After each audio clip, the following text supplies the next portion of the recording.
So what do we have here? This is a book that's very important, and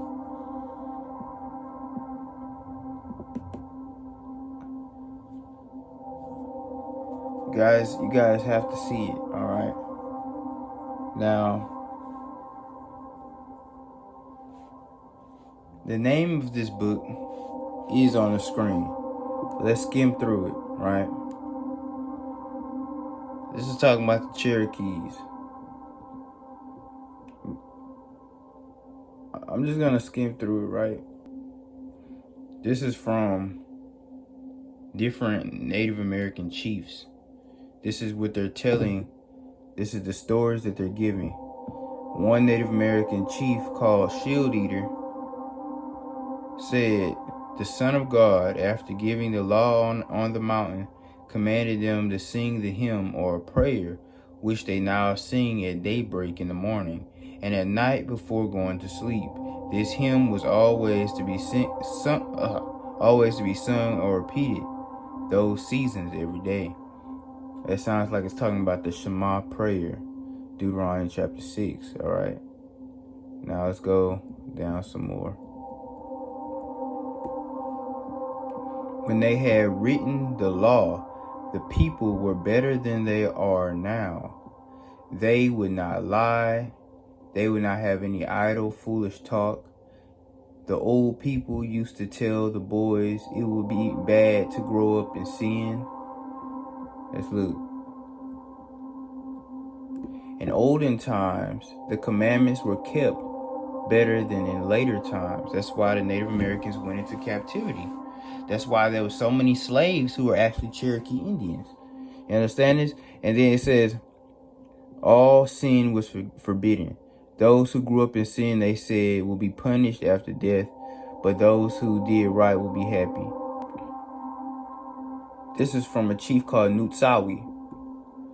Now let's go down. It says, Redbird, an old Cherokee, used to say the Cherokees had a white post set up near the council house, and on top of it, it was fastened a white skin or a piece of white cloth to remind them to keep their hearts as white as the tent was, and also remind them of the commandments which were once given to their fathers and written on white, something white. This was done when he was a boy, as he told his son Setuagi.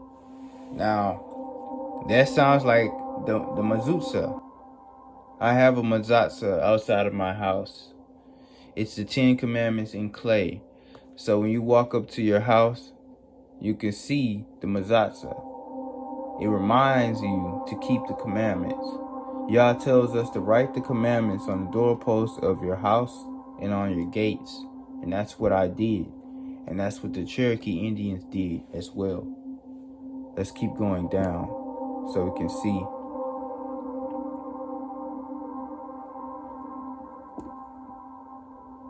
These are all quotes from different Cherokee Indians, all right? Whenever a Cherokee killed and brought home a deer, he sacrificed a piece of the tongue and the melt before eating any of the meat.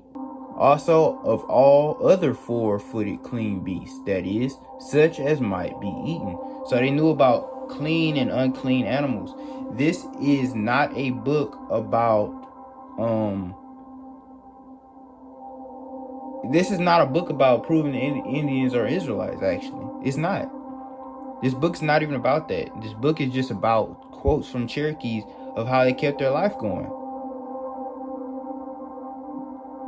Like that, I'm dead serious. This book is not meant to prove that they're Israelites. This book is simply just about how they live their life. And I'm showing you that, you know, what I'm showing you is that these people literally kept the law. Well, or at least tried to. Because they really, you know, you're really not supposed to sacrifice a deer. Why? Because the deer is not a domesticated animal. You only really sacrifice domesticated beasts because you actually, sacrifice was meant to, you know, to lose something you actually care about. You didn't care about a deer. You know what I'm saying? But they tried to keep the law. That's what I'm telling you. You know.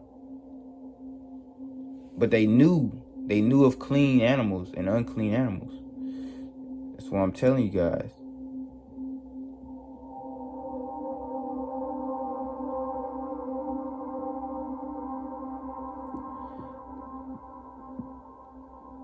See right here, it says they ate geese. Geese is an unclean animal, you know. That's an unclean animal because it's a water bird. But they didn't really know. They tried their best, but they sacrificed it, you know, because they're Hebrews by nature. Look at this right here. This is an important part right here.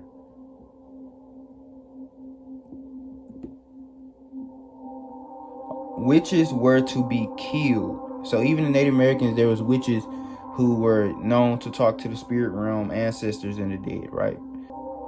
Soner among the Indians means a witch, or one who by means of certain ingredients has the power to be a witch or kill persons at a distance, right?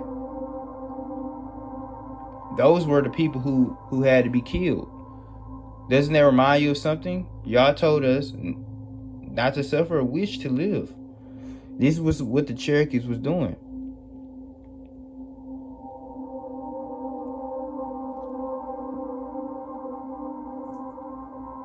Look, it says, God gave them directions with regard to marriage, as also with regard to what animals they might eat. God commanded them not to say askini, mean or curse, to the deformed, nor to laugh at them. What does that sound like? Do not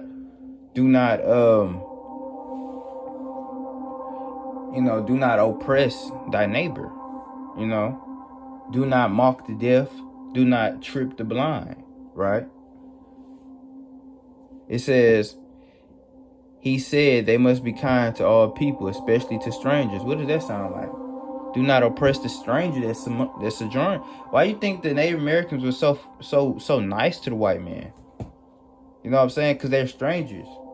The Native Americans kept a lot of the law, but they were sacrificing their babies. To be real blunt and honest with you, the Native Americans were sacrificing their babies to other gods, and this is what caused the white man to even set foot on this land and enslave us. I'm Cherokee on my father's side. Appaloosa Indian on my mother's side. You understand? My ancestors was literally killing babies, burning their babies alive, setting them on fire to other gods. I'm not ashamed to say it, and that's why their children were getting sold away to other slave masters, because of the sin of the ancestors before them. You know, it all happens for a reason.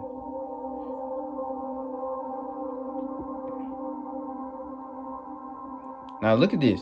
The old people used to speak of the name Jews, as in the Yoa him, Anitsuri, but nothing further is known of them.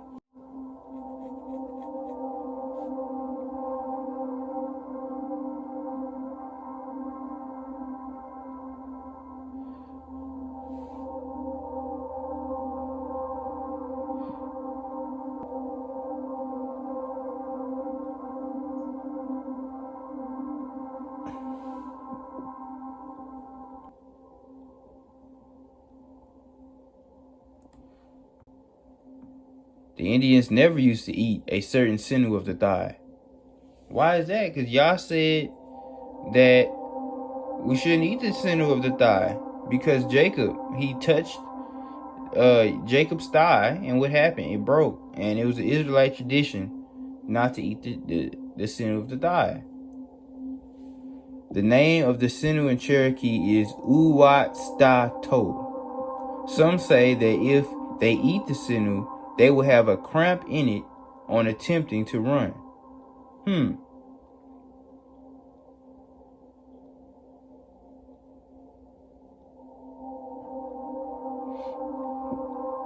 It is said that once a woman had a cramp in that sinew, and that therefore none must eat it. So they don't even know why they don't eat the sinew. They don't know about Jacob. They just said it's because a woman ate it and she had a cramp right there. They think it's because of a woman. They don't know that it's because of Jacob. Do you understand? Do you see the depth of this? These people are not making this up. This is just their life, right? I'm just going through, a good 3 pages of it. You guys need to check this book out, like, for real. It's crazy.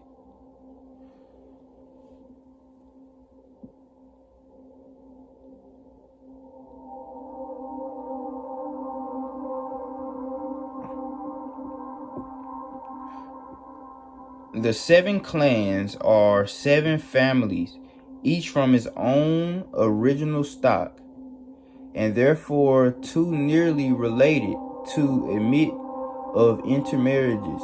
The names of the 7 clans are as follows: Aniyunwiyah or Wolf Clan, Anikotakiwi or Blind Savannah Clan, Aniwoti or Paint Clan, Anikiwa. What do you notice about all these names? Before I just read all this, they all have the word Ani in it. Ani means I am in Hebrew. And what was the Cherokees' name? They wasn't really called Cherokees. Aniyunwiyah. The Cherokee was Aniyunwiyah. Right? Nutsawi says he has seen Indians of another tribe or strangers to him who have been circumcised, though he had no conversation with them on the subject. Mr. Budanot, however, supposes that this rite has been practiced among the Indians. His remarks are as follows: the Indians to the eastward say that previous to the white people coming to their country, their ancestors were in the habit of using circumcision, but latterly not able to assign for any reason for so strange a practice. Their young people insisted on it being abolished. So what happened? The young revolted. What's the first covenant Yah made with the Hebrew people, even before Jacob even was born? Circumcision. And the young people said, if that, I ain't getting circumcised no more. Right? So what happened? We went into captivity. Come on, people.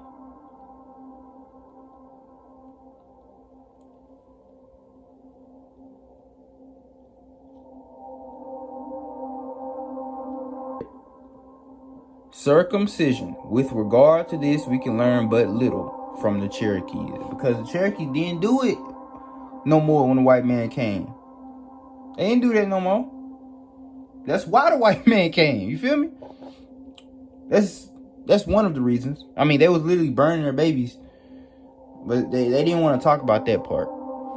They didn't want to talk about that part. But I'm Cherokee on my father's side, and I can tell you they were burning their babies. They were burning their babies. They were burning their babies to gods that we have not known.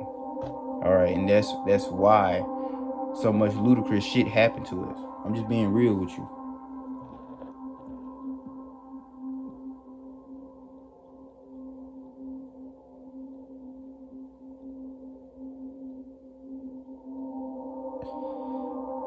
Circumcision was practiced among the Indians long ago, but their young men, marking it a mock at it, brought it to dispute, and so it came to be disused.